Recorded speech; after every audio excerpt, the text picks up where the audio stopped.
to the folks who turned out to vote in large numbers for Donald Trump. But Congress does not look like it's going to cooperate on this. And I've heard this directly from people who sat with members of Congress to make the case for the wall, that they just shake their heads like we're just not doing this. Joining us now is Governor Abbott. Governor, great to talk to you. How you doing? I'm doing great, Laura. Let me give you a proposed idea here, and we can talk our way through it and see if it works or not. The idea comes in part from what I did as governor. You know that I, as governor, defunded governor criminal justice grants to Travis County, which is the county in which Austin, Texas is located. And I defunded them $1.5 million because they adopted sanctuary city policies. If the president were to apply this very same concept across the board to all cities, counties, and states in the United States that are receiving grants from the executive branch that are criminal justice grants, if he were to cut off those grants to every sanctuary city, state, county, and city, I think you would have over $20 billion, and that could go to fund defense that would reduce all the sanctuary city concerns that we have from people who are coming here illegally. Somehow I think that's not going to happen that way, but hey, I'll take any idea, and it's just as good as any of these other ideas I've heard. But the bottom line is that Congress, remember, they represent a lot of these states that have sanctuary city policies within them, but Congress just is no appetite to pay for this. The one thing that people actually, for the most part, they want real border enforcement. But Congress is, without a doubt, Governor Abbott, going to say, but look, the number of crossings is down. So just the threat of enforcement is enough to slow it down. And so we can just keep doing what we're doing on the interior side of the border, and fewer people will come in and maybe do the workplace enforcement. But we're out of cash. I guess we're going to spend a lot of money, in a new war with Russia or North Korea. I don't know what we're going to do with that money. Well, as you know, threats only last so long. And if you don't back up your threats with action, the threats will evaporate.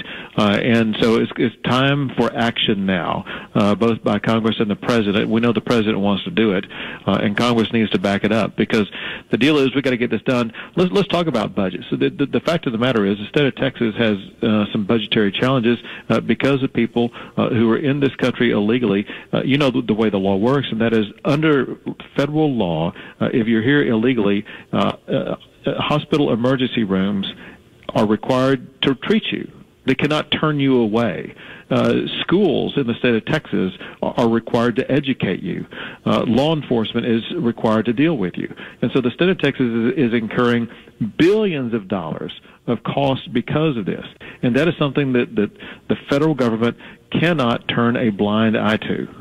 Yeah, well, I think that, again, if Trump isn't going to do it, who is? I mean, if he's not going to follow through on this, how does it, as a practical matter, how does it work to cut off the funding? You have to have congressional approval, or is it just by executive action? I mean, how does that actually work? On the grant side, I know the way it works at the state level. I assume it works the same way at the federal level. The grant money has already been approved by Congress, and the money is being held by the executive branch. The executive branch gets to set the terms under which the counties and cities are able to receive that money, which is exactly what I did. I said, okay, Travis County, if you want to receive these criminal justice grants, you have to assure us and show that you are in compliance with ICE detainer requests. And they said, well, we are not going to comply with that standard. I said, fine, you're not going to get your money. I think the president can do the very same thing, because it's not a matter of the president appropriating money. It's a matter of the president providing funding along the lines of the money that he already has. And so I think that he would have that the president would have in his own executive bank account the money that he could use to build a wall, because the wall would be along the same lines of what the purpose of the criminal justice grants is for, and that is to reduce illegal or criminal activity in the country. And by the way, just to refresh everybody's memory, the president asked Congress a few weeks back for $1.5 billion this year to begin work on the wall. And it was part of that supplemental spending request sent to lawmakers a few weeks back. and it was the overall supplemental request was $30 billion. I mean, we just don't do normal budgets like you should do. We do these, continuing resolutions, supplemental requests, but everything I'm hearing on Capitol Hill is well, first of all, the Democrats say they'll oppose any bill that includes any wall funding whatsoever. But this is why Governor Abbott, the president has to keep his numbers up so he can go to these congressmen and senators and say, look, I have like 56% approval rating. You have 18% approval rating. You're going to get this done for me. This is important to the voters. This is important to the country, and get it done. Right? He has to have that type of leverage. And I think after the healthcare debacle, he perhaps has less leverage than he would have hoped at this point in his administration.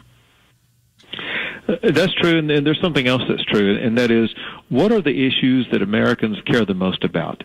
And it really comes down to one issue that stands above most, and it relates to the primary purpose of government. I believe the primary purpose of government is to keep people safe.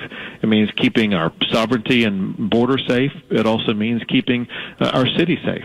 And that goes back to the point that you made earlier, and that is the program I unveiled yesterday about going after these treacherous gangs like MS-13 that has now expanded their foothold in Houston, Texas, as well as cities across the United States of America.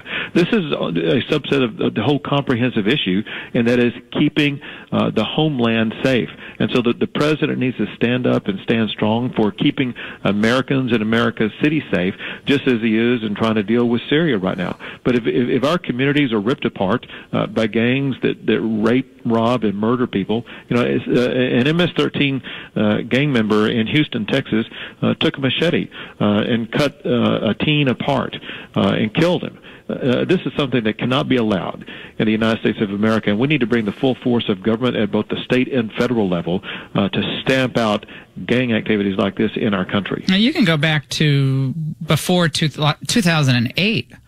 Back to the early 2000s. I mean, there were headlines like MS-13, the most dangerous gang in North America. MS-13 and their atrocities that they commit. You see, just a couple of weeks ago, this Maryland girl who was murdered, MS-13 was found responsible for atrocities basically similar to Muslim atrocities overseas. This is a WorldNet Daily piece, and the Washington Post finally had to report on this as well, but we're talking decapitations, torture, burning. I mean, this is stuff that we're outraged about happening in the Middle East, but we have this happening here because of our lax border policy.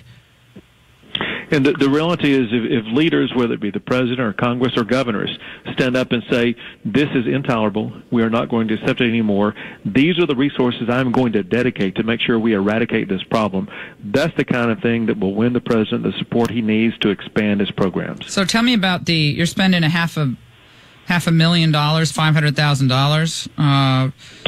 To jumpstart this program in Houston. It's not a lot of money, though. It's not a lot of money, is it, Governor? I mean, that's dropping the bucket. What we're doing, Laura, is we are consolidating boots on the ground within a particular region of the Texas Department of Public Safety, of the Texas Rangers, working in collaboration with the FBI that are bringing resources and personnel to this also.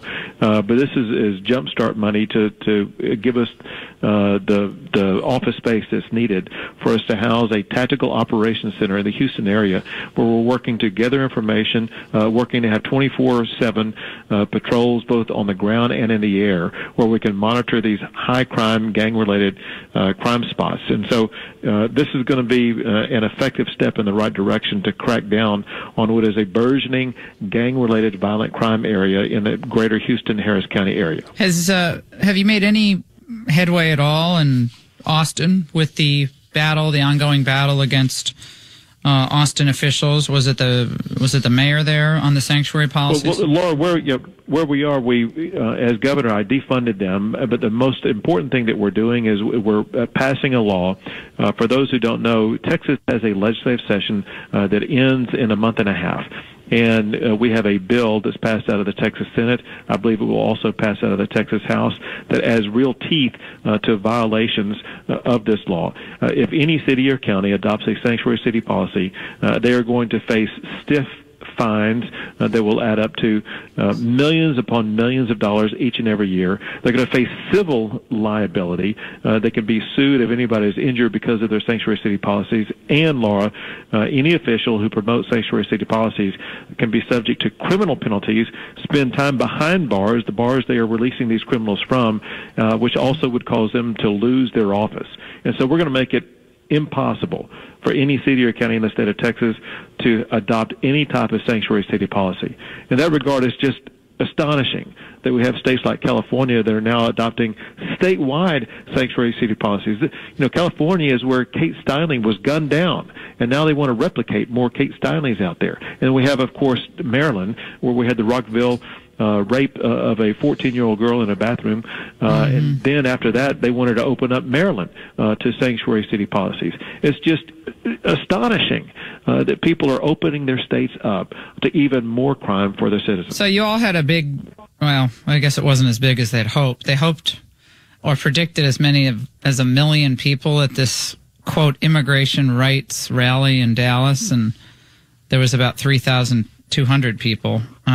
They had a big crowd 11 years ago, this big mega march for immigration reform. And the protesters were asked, this was just a couple of days ago, asked to bring American flags because this is about America's values, because I guess before the rally in 2006, there was 400,000 people there. This time, again, there was 3,200, but they had a lot of Mexican flags apparently flying that time. Do you think that at the point we're at now with Trump, and he's not just like doing massive raids of people who are here in the country illegally but not committing crimes, that we're reaching kind of a equilibrium on this, or do you think that things are going to get worse before they get better? We're almost out of time. I think things are going to get better because I think the president is clearly pushing this in the right direction, focusing on those who are not only just here illegally, but who are people who have committed crimes in the past. We want to keep our streets and our community safe, and the best way to do that is to put behind bars or to repatriate those who are dangerous criminals who have committed crimes who pose a threat to our citizens. You can say it, Governor, deport. Repatriate sounds better, though. I'm just kidding. Governor Greg Abbott, great to talk to you as always from the great state of Texas. Don't go away. The Laura Ingraham Show. It's the Laura Ingraham Show on Talk 1370.